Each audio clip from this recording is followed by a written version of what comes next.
안녕하세요 여러분. 제가 오늘 이야기하려는 주제는 세계적으로 가장 널리 알려진 발레, 바로 발레 백조의 호수입니다. 백조의 호수는 많은 분들이 알고 있듯 러시아 작곡가 차이콥스키의 음악에 맞춰 창작되었습니다.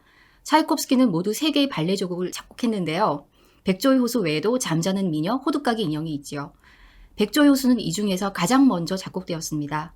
1875년 러시아 황실극장이 당시 전 유럽적인 명성을 얻고 있던 차이콥스키에게 백조들의 호수라는 주제로 발레곡을 의뢰합니다. 1년 후 차이콥스키는 이 곡을 완성했고 여기에 당시 모스크바 볼쇼이 극장에서 활동하던 체코인 라이징거가 발레 안무를 더합니다. 1877년 2월 발레 백조의 호수는 모스크바 볼쇼이 극장에서 초연을 올리게 됩니다. 그러니까 발레 백조의 호수는 초연으로부터 지금까지 무려 150여 년이라는 긴 세월 동안 변함없이 관객을 매료시키며 무대를 지켜온 그야말로 대단한 작품인 거죠. 그런데 여러분 그것 아세요? 이러한 백조의 호수가 실은 초연에서 매우 크게 실패했고 심지어는 발레 무대에서 영영 사라질 뻔했다는 사실을요. 당시 비평가들에 따르면 백조의 호수 초연 무대는 평범한 안무, 허술한 무대 장치, 주연급 무용수가 존재하지 않는 그야말로 형편없는 작품이었다고 합니다. 심지어는 설령 음악적으로는 뛰어날지 모르나 안무와 조화를 이루지 못한 차이콥스키 발레곡 역시 지루하다는 혹평을 피하지 못했다고 하죠. 이런 평가는 지금 수많은 애호가들에게 사랑받고 있는 백조의 호수와는 맞지 않습니다. 그러니까 백조의 호수 최초 버전은 우리가 알고 있는 백조의 호수와는 완전히 다른 작품이었던 거죠. 이후 볼쇼이 극장에서는 안무를 새롭게 바꾼 백조의 호수를 몇 번 더 무대에 올려보지만 관객의 반응은 신통치 않습니다. 결국 백조의 호수를 위한 무대 장치가 낡았다는 이유로 이 작품은 볼쇼이 극장의 공연 레파토리에서 아예 삭제되기에 이르죠. 그 후 10여 년이 넘는 기간 동안 백조의 호수는 러시아에서 단 한 차례도 공연되지 않았습니다. 즉 영원히 사라질 위기에 처했던 것이지요. 그렇다면 발레 백조의 호수는 어떻게 다시 무대에 나타나게 되었으며 언제부터 지금과 흡사한 형태를 갖추게 되었을까요? 이 발레에 새로운 생명을 불어넣어 준 것은 상트페테르부르크 마린스키 극장의 안무가 마리우스 프티파와 그 제자 리에프 이바노프였습니다. 당시 차이콥스키는 상트페테르부르크의 마린스키 극장에서 일하고 있었는데 이곳에서 그가 음악을 담당했던 발레 잠자는 미녀와 호두까기 인형이 큰 성공을 거둡니다. 차이콥스키 발레 음악이 예술적으로 뛰어날 뿐 아니라 대중적인 성공까지 거머쥔 것을 본 당시 마린스키 극장장 프세볼로스키는 모스크바에서 공연되었던 차이콥스키의 백조의 호수를 마린스키의 무대로 가져오고 싶어 하죠. 프티파는 자신의 회고록에서 당시 상황을 이렇게 회상합니다. 나는 극장장에게 가서 차이콥스키의 음악이 성공을 거두지 못할 이유가 하나도 없으며 문제는 발레 안무에 있는 것이 틀림없다고 말했다. 나는 새로 쓴 리브레토에다 차이콥스키의 음악을 사용할 수 있도록 허락해 줄 것을 그리고 이 발레를 페테르부르크의 무대에 올릴 수 있도록 해줄 것을 요구했다. 그는 즉시 내게 동의했고 우리는 함께 차이콥스키에게로 갔다. 그렇게 해서 탄생한 백조의 호수는 큰 성공을 거두었다라고요. 이처럼 프티파의 주도 아래 1893년에 프티파, 프세볼로스키, 차이콥스키, 지휘자 드리고가 만나 공연을 위한 논의를 시작합니다. 하지만 그해 갑자기 차이콥스키가 사망하게 되면서 모든 것이 중단되죠. 대신 마린스키 극장은 차이콥스키 추모 음악회를 기획합니다. 그런데 이 음악회의 레퍼토리에 백조의 호수가 포함되었고 생전 차이콥스키가 가장 중요한 부분이라고 지목했던 이막이 무대에 올려지지요. 그리하여 이막을 위한 새로운 안무가 필요했는데 당시 고령이었던 프티파가 병이 나는 바람에 그를 보조하던 제자 이바노프가 그 안무를 맡게 됩니다. 여기서 잠깐 이막이 대체 어느 부분인가 생각하실 것 같아서 간단하게 전체 구성을 소개하겠습니다. 원래 초연부터 지금까지 발레 백조의 호수는 대개 4막으로 공연됩니다. 대개라고 말하는 까닭은 연출에 따라서 3막으로 공연되는 경우도 있기 때문이죠. 잘 알고 계시듯 막은 주로 무대 위 사건의 배경이 크게 바뀌는 것을 의미하는데요. 4막 구성의 백조의 호수를 기준으로 볼 때 1막은 왕자의 성년식을 앞둔 성 안의 마을, 2막은 백조무리가 나타나는 숲속 호숫가, 3막은 성년이 된 왕자의 신부감을 구하기 위해 벌이는 궁전 무도회, 4막은 다시 숲속 호숫가를 배경으로 합니다. 그러므로 2막은 숲속 호숫가에서 백조의 무리를 발견한 왕자가 백조들의 여왕인 오데트 공주에게 마음을 빼앗겨 영원한 사랑을 맹세하는 부분이지요. 그러니까 발레 백조의 호수라고 하면 그 누구나 머릿속에 떠올리는 백조들의 군무가 바로 이 2막에서 가장 화려하게 펼쳐집니다. 차이콥스키는 백조의 테마가 중심을 이루는 이 2막을 발레 전체에서 가장 중요한 부분이라고 생각을 했으며 바로 이 이마기의 안무를 이바노프가 매우 성공적으로 해냈던 것이지요. 한 가지 흥미로운 사실은 이바노프가 그 이전까지 백조다움을 만들어내기 위해 백조 의상에 붙였던 새 깃털로 만든 펄럭이는 날개를 없앴다는 점입니다.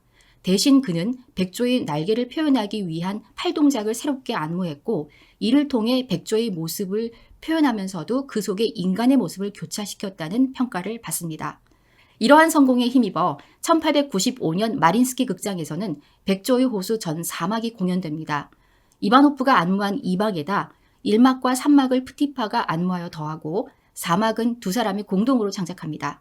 다시 태어난 백조의 호수에서 가장 두드러지는 변화는 바로 흑조 오들의 유혹적인 형상이 만들어졌다는 점입니다.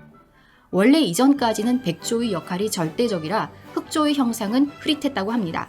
그런데 프티파가 백조 오데트와 대등하면서도 강렬한 대립을 이루는 흑조 오딜의 형상을 창조해낸 것이죠.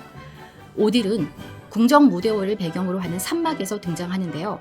지그프리트 왕자와 오딜이 추는 화려한 2인무, 그리고 오딜의 32회전 푸에테, 발레리나에게는 최고의 테크니로 손꼽히는 이 푸에테가 이렇게 해서 등장하게 된 것이지요.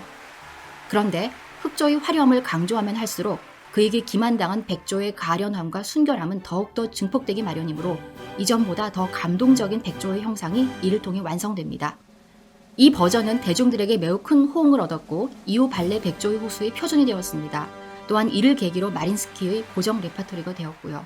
정리하면 여러분이 발레 백조의 호수 하면 흔히 떠올리는 가녀린 백조들의 춤, 지그프리트 왕자와 오데트 공주의 곡절 많은 낭만적 사랑은 1895년 프티파 이바노프의 개정본을 통해 완전히 구현된 것으로 보입니다. 그런데 여기서 우리는 발레 백조의 호수가 무려 150여 년 동안 그 생명력을 유지해 왔다는 점을 환기할 필요가 있습니다. 방금 밝혔듯이 1895년의 버전이 백조의 호수 안무에 있어 표준이 되었다고는 했습니다만 그 긴 세월 동안 수없이 많은 예술적 도전자들에 의해 조금씩 변화를 겪었습니다. 특히 결말이 그러했죠. 여러분들은 어떤 백조의 호수를 보셨습니까? 왕자와 공주가 사랑을 이루는 행복한 결말이던가요? 아니면 둘 다 죽음에 이르는 비극적 결말이던가요? 다양한 결말을 가진 수없이 많은 버전의 백조의 호수가 있습니다만 그중 대표적인 몇 가지의 버전을 소개합니다. 원래 백조의 호수는 비극입니다. 1877년 초연 백조의 호수는 강력한 폭풍과 함께 지그프리트 왕자와 오데트 공주가 함께 죽음을 맞이하는 것으로 끝납니다. 이러한 결말은 죽음 직전에 부르는 마지막 백조의 노래라는 모티브에 심취한 차이콥스키의 주장에 따른 것이었다고 합니다. 1895년 프티파 이바노프의 백조의 호수에서는 비극적인 결말이 조금 다르게 전개됩니다. 오딜에게 속아 거짓 맹세를 한 지그프리트로 인해 더 이상 저주에서 벗어날 수 없다고 절망한 오데트는 영원히 백조로 변하는 것을 피하는 대신 절벽에서 몸을 던지고 왕자도 그녀의 뒤를 따릅니다. 한편 사랑을 위해 목숨을 버린 지그프리트 왕자의 희생은 악마 로트바르트도 파멸시킵니다. 그런데 비극적 결말에 약간의 보완적 장치가 등장합니다. 조개 모양의 배를 탄 지그프리트와 오데트의 영혼이 무대 위로 출현하게 되는데요. 이 두 영혼을 기다리는 사후의 행복한 삶을 상징하는 것이지요. 백조의 호수 결말에 조금 급격한 변화가 일어난 것은 소련 시기에 이르러서입니다. 1933년 당시 레닌그라드에서는 사회주의 사실주의 원칙에 따라 재구성된 백조의 호수가 마린스키 극장 무대에 등장합니다. 이 버전은 오데트가 사냥꾼의 총에 맞아 죽음을 맞이하고 차가워진 그녀 곁에서 왕자가 자살을 하는 매우 사실적인 비극으로 끝맺습니다. 이러한 표현적 사실성은 당시 환상적인 것을 배격하고 일상적이고 사실적인 것을 추구했던 소련의 이념적 성향에 기인한 것이지요. 1937년에는 더욱 새로운 결말이 나타납니다. 모스크바 볼쇼이 극장에 올린 아사프 메세레르의 백조의 호수에서는 날개를 뜯긴 악마 로트바르트가 홀로 경멸을 일으키며 죽음을 맞고 두 주인공은 행복한 결말을 맞이합니다.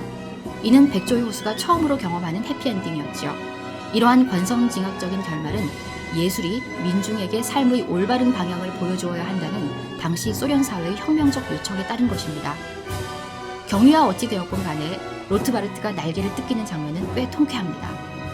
관객들에게 일종의 카타르시스를 주지요. 파멸하는 악마와 행복한 주인공들로 귀결된 결말은 이후 1950년 레닌그라드 마린스키 극장에 오른 세르게이프의 버전에서도 계속됩니다. 왕자 지그프리트와 로트바르트가 결투를 벌이는데 그 과정에서 로트바르트의 날개가 부러지자 왕자는 그가 가진 마법의 힘을 빼앗습니다. 그리고 두 주인공은 영원한 사랑을 이루지요. 세르게이프의 버전은 지금도 마린스키 극장에서 공연됩니다. 1953년 모스크바에서는 행복한 결말이라는 진부함을 혁신적인 무대 연출로 깨려고 했던 새로운 백조의 호수가 등장합니다. 부르마이스터의 이 백조의 호수에서 로트바르트는 자신이 늘 백조들을 통제하던 화산의 절벽 위에 올라갔다가 그만 폭사하고 맙니다. 오데트와 왕자는 행복한 결말을 맞이하고 다른 백조들도 모두 마법의 저주에서 풀려나죠. 이처럼 소련 시기에 창작된 백조의 호수들은 그 이념적 요구로 인해 행복한 결말 외에 다른 결말을 가질 수 없었습니다. 그러나 독창적인 무대를 만들려는 예술가들의 노력은 지속되었습니다.